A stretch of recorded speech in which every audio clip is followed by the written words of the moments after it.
CCP's secrecy law effective May 1st, Taiwan cautions citizens on mainland travel. The Great Depression in China, many businesses incurring debt to survive. Chinese Americans make short film to break CCP brainwashing, satirize dictatorship. Hunan University Auditorium catches fire late at night, century-old building engulfed in flames. Huawei uses American institutions to secretly fund universities for cutting-edge research. It's all covered in today's China Truths. CCP's secrecy law effective May 1st, Taiwan cautions citizens on mainland travel. The CCP's newly released version of the law on the protection of state secrets took effect on May 1st. The law includes an expanded definition of so-called state secrets and the subjects covered by the CCP government's secrecy obligations, with highly vague legal clauses and uncertain enforcement methods. In response, Taiwan's Mainland Affairs Council issued a press release pointing out that due to the CCP government's long-standing issues with lack of transparency in governance, the implementation of this new law significantly increases the risks for Taiwanese citizens visiting mainland China, possibly leading to convictions for law violations by the CCP. Therefore, Taiwan advises its citizens to carefully consider the necessity of their trips before traveling, and to avoid unnecessary trips as much as possible. Publicly available information shows that the National People's Congress of the CCP passed the amended version of the law on the protection of state secrets on February 27 this year, which has placed significant pressure on foreign institutions operating, investing, and engaging in nonprofit and academic scientific research cooperation in China. Recently, individuals from several countries including Japan have been arbitrarily detained by the CCP government, and even dealt with on charges such as espionage, raising concerns internationally. France Broadcasting quoted a statement from Taiwan's Mainland Affairs Council, emphasizing that activities such as conducting interviews, academic research, gathering business information, or even conversing with locals in China pose potential risks for Taiwanese citizens. If the CCP government deems that such conversations or information harm its interests, they could be considered violations of the state secrets law. Thus, unless absolutely necessary, it is suggested that Taiwanese citizens reduce their visits to mainland China. If travel is essential, citizens should heed several suggestions and reminders from Taiwan's Mainland Affairs Council to minimize the risk of arbitrary detention by the CCP government. Additionally, Taiwanese citizens can upload information to a system called National Personnel Dynamics Registration for Mainland China area to receive assistance from Taiwanese authorities when necessary. The Great Depression in China, many businesses incurring debt to survive. China's economy is in a difficult position, with the current state of people's livelihoods being dire. Recently, business owners in various places have revealed that there is a major depression across all sectors, with numerous brick-and-mortar stores and shopping districts closing down. Many people are heavily in debt, constantly hounded by banks to repay loans. Some rely on credit card overdrafts for their living expenses, facing extreme hardship. In late April, Mr. Wang, the owner of a calligraphy and painting store in Baoding, Hebei, told NTD that his shop closed during the pandemic, and he has been unemployed at home, subsisting on credit card overdrafts, a common situation among many people around him. Mr. Wang, a shop owner in Baoding, Hebei, now, with both mortgage and car loans, we can't survive. I deal in calligraphy and paintings, art pieces, but no one is interested. Nobody has money, and those who do save it instead of spending. These are considered useless items. Who would buy them? Mr. Chen, a leather business owner in Guangzhou, revealed that his business has also failed, drowning in debt, with banks calling him daily to demand repayment. The CCP's 3-year pandemic lockdown combined with the worsening economic recession has led to an increasing number of bankruptcies and suicides under the pressure of life. A typical case is the founder of Dongguan Aigao Electronics Factory, which had over 20,000 employees and suffered losses for 4 consecutive years before the founder, Liang Weicheng, ended his life by jumping from a building. Kushan, a merchant from Suzhou, Jiangsu, said that now many big bosses' businesses have also collapsed, living on borrowed money, and life is very difficult. According to official data, In the first quarter of this year, 460,000 restaurants closed, more than double the number from the same period last year. Merchants from various places told NTD that there is a Great Depression in all industries, with virtually all physical stores having closed down. Mr. Wang, a shop owner from Kunming, Yunnan, the economy is bad everywhere, many street shops are closed, business is tough. I used to run a shop too, but it didn't go well, and now I have closed it. The tourism industry has many visitors now, but they are all traveling on a budget, it's tough to do any business. A statistic shows that the closure rate for physical stores in China is as high as 93%. At the same time, many once bustling commercial streets and large malls have now become deserted and quiet.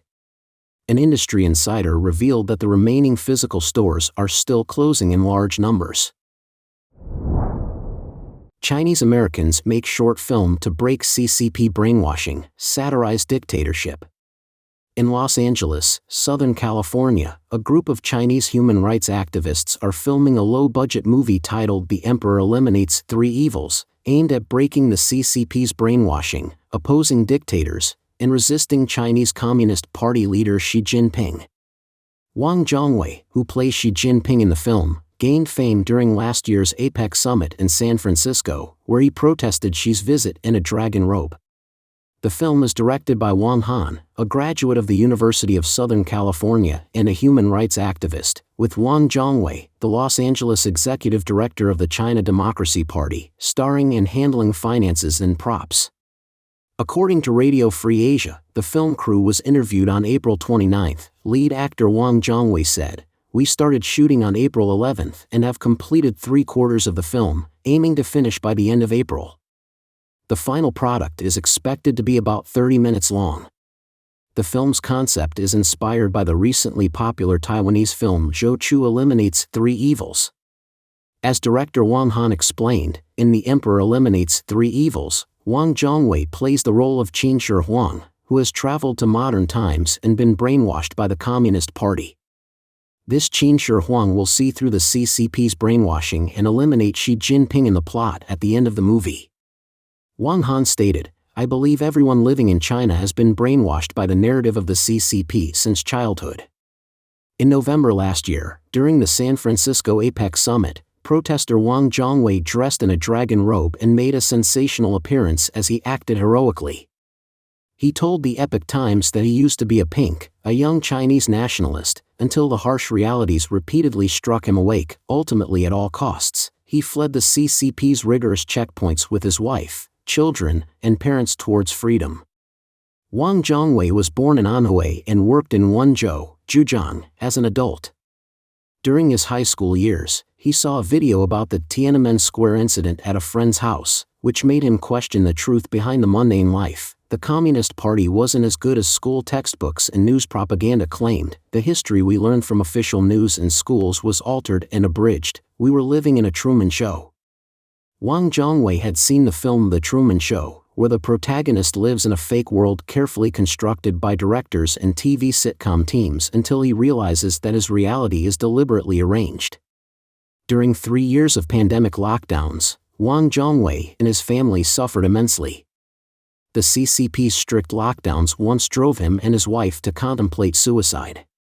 Eventually, Wang Zhongwei, along with his parents, wife, and 2 young sons, made a daring escape through South America and arrived in the U.S. in May last year. Currently, the film is nearing completion.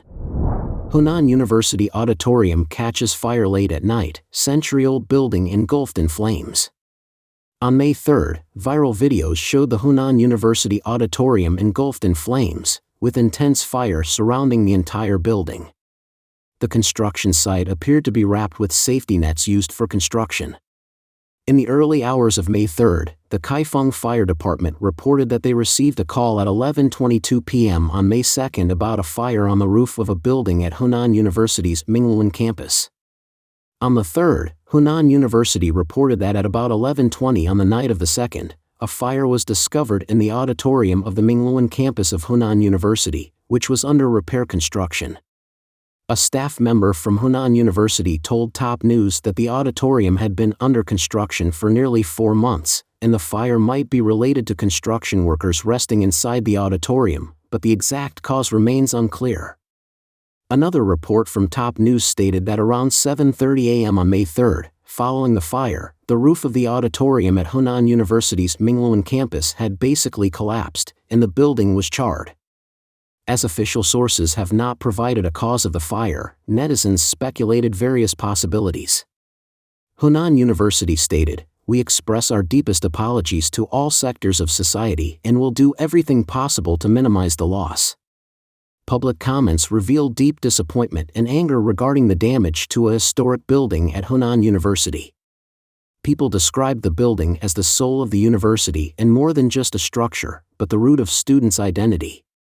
The community expressed outrage over the loss, suggesting it cannot be simply resolved with an apology.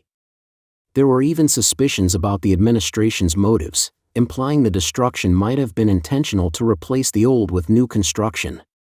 The auditorium is an important modern historical and architectural site. The auditorium was built from 1931 to 1934, covering an area of 3,932 square meters with a total built area of 4,687 square meters. It was listed as the sixth batch of National Key Cultural Relic Protection Units in 2006. Huawei uses American institutions to secretly fund universities for cutting-edge research. Huawei, a Chinese telecommunications giant blacklisted by the U.S., is reportedly funding advanced research at top American universities, including Harvard, through a Washington-based independent foundation that organizes a competition. According to documents reviewed by Bloomberg and sources knowledgeable about the matter, Huawei is the sole sponsor of a high-tech research competition that has awarded millions of dollars in prizes since its launch in 2022. The competition has attracted hundreds of proposals from scientists worldwide, including those from top U.S. universities that prohibit their researchers from collaborating with Huawei. The competition is managed by the Optica Foundation, a non-profit branch of the professional association Optica, whose members conduct research in optics that underpins technologies such as telecommunications, biomedical diagnostics, and lasers. According to Bloomberg's review, the foundation's documents specify that Huawei's role as a funder need not be disclosed, treating the funding source and the partnership details as confidential. A Huawei spokesperson told Bloomberg that the competition was established with the Optica Foundation to support global research and promote academic exchange. The spokesperson said that Huawei's name was kept confidential to prevent the competition from being seen as promotional, and there was no malice involved.